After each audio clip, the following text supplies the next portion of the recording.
breaking story I announced about 45 minutes ago that Israel is to introduce a tactical pause in parts of Gaza and reopen aid corridors. This, of course, as the world is sort of aghast at man-made starvation in the area. Laura.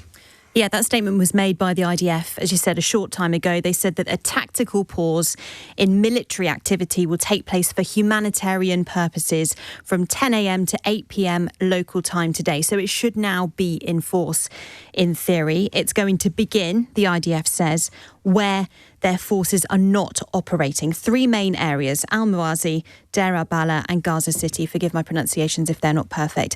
And it's going to continue every day until further notice, they say. As you mentioned, it comes following growing international pressure. More than 100 aid agencies saying that mass starvation was now a problem in the Gaza Strip.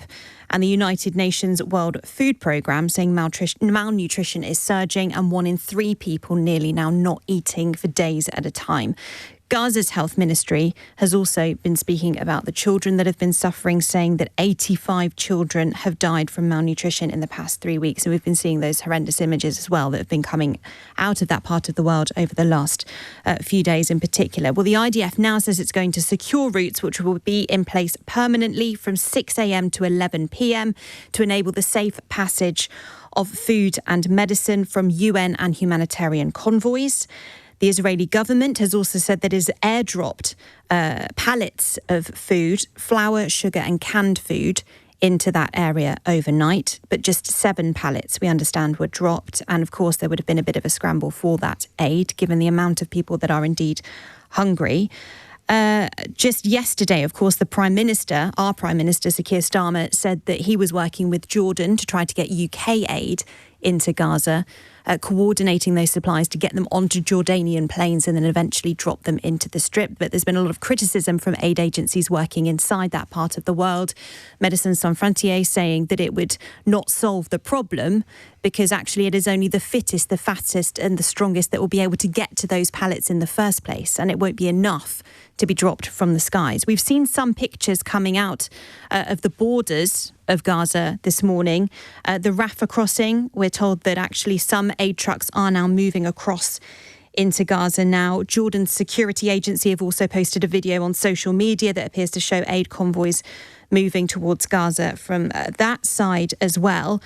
But we're talking about volume, I suppose. How much of an impact is this going to have? The UN says that there needs to be 500 to 600 aid trucks every day into Gaza to support the population. The estimate is that an average of around 69 to 70 have been getting in each day for the last few weeks. And those that do are being surrounded by those extremely hungry people just desperate to get their hands on food. Israel has blamed Hamas for causing this crisis, and the IDF has said it will continue offensive operations against terrorist organisations in the Gaza Strip and that it's prepared to expand that scale of that activity as required. But it has said it's going to allow this aid and protect humanitarian convoys from 10 a.m. till 8 p.m. every day from now on until further notice.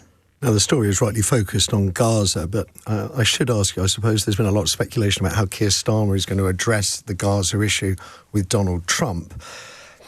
Do we think this development is going to make that conversation a little easier? Well, it was always going to be tricky, wasn't it? Yeah. And we know that Donald Trump was coming to the UK on private business, he said, heading to his golf courses. But Keir Starmer is billed to be going to meet him. We think that there will be conversations about trade. So Keir Starmer has managed to negotiate, a relatively all right deal with the US, considering the impact that it's had on other nations and Donald Trump's approach to trade conversations. But we do know that the pressure is on him to try to influence, I suppose, what might be happening with the United States. The United States has reacted quite negatively to Emmanuel Macron's decision to recognise a Palestinian state, saying that it would create a launch pad for Hamas to annihilate Israel. Is this going to make that conversation easier? I don't know. They will be coming from slightly different positions. That's probably an understatement.